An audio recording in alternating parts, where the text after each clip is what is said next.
Nouvelle édition de Coup de pouce pour la planète. Bienvenue dans le magazine qui donne la parole aux acteurs du développement durable. Coup de pouce pour la planète, 5 minutes d'infos vertes. Et on commence tout de suite avec notre traditionnel coup de presse. Laure de Matos nous parle d'abord d'un projet d'énergie durable au Guatemala. Au Guatemala, 20% des foyers n'ont pas accès à l'électricité. Ils s'éclairent donc à la bougie et paient pour faire recharger leur téléphone portable. Des dépenses souvent lourdes pour des familles pauvres qui se voient aujourd'hui proposer une alternative bien moins coûteuse. De mini-installations électriques alimentées grâce à des panneaux photovoltaïques. En 2 ans, 3000 logements ont été équipés à travers tout le pays. Tirer profit de la chaleur générée par les serveurs informatiques des entreprises. C'est l'idée de cet ingénieur français qui a mis au point le Curad. Un radiateur numérique relié à un serveur qui chauffe gratuitement ce bureau, et ce sans nuisance sonore. Les Émirats arabes unis ont inauguré la plus grande centrale d'énergie solaire à concentration au monde.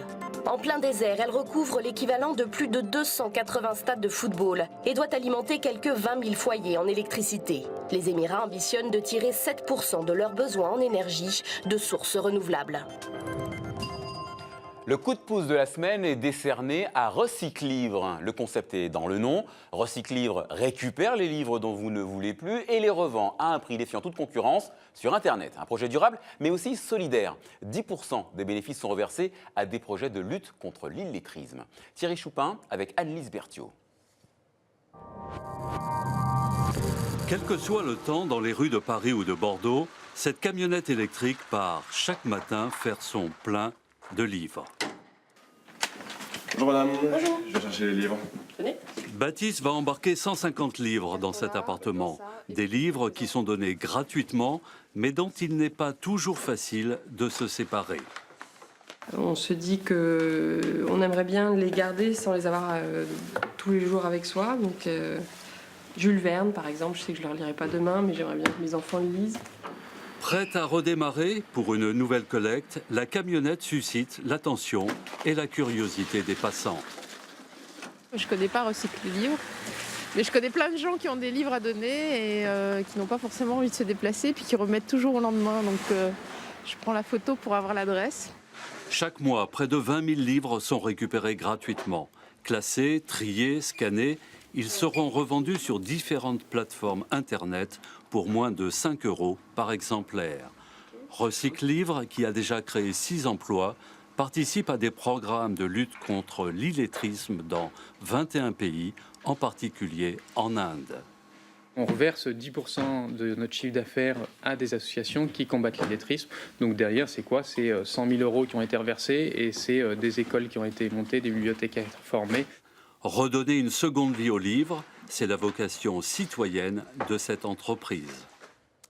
Non, ce n'est pas du harcèlement. Le carton rouge de la semaine est encore une fois attribué à la Chine. Mais comment faire autrement quand on voit ça? Des centaines, des milliers de cadavres de porcs flottant dans le Huangpu, le fleuve de Shanghai. Image choc dans un pays où le porc représente plus de 60% de la production de viande. Un nouveau scandale de l'agroalimentaire chinois, sans responsable désigné. On parle d'éleveurs qui se seraient débarrassés d'animaux malades et le pompon des autorités qui se veulent rassurantes quant à la qualité de l'eau.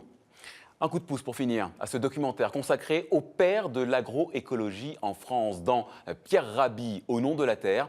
La réalisatrice Marie-Dominique Delsing raconte la vie de celui qui se présente avant tout comme un paysan au service de la terre nourricière et adepte de la sobriété heureuse, sortie prévue en France le 27 mars. Voilà, c'est la fin de ce coup de pouce pour la planète. Vous le savez, votre émission continue sur Internet. On vous attend sur notre page Facebook. Moi, je vous dis à bientôt sur TV5 Monde. Et d'ici là, prenez soin de la planète, elle le mérite.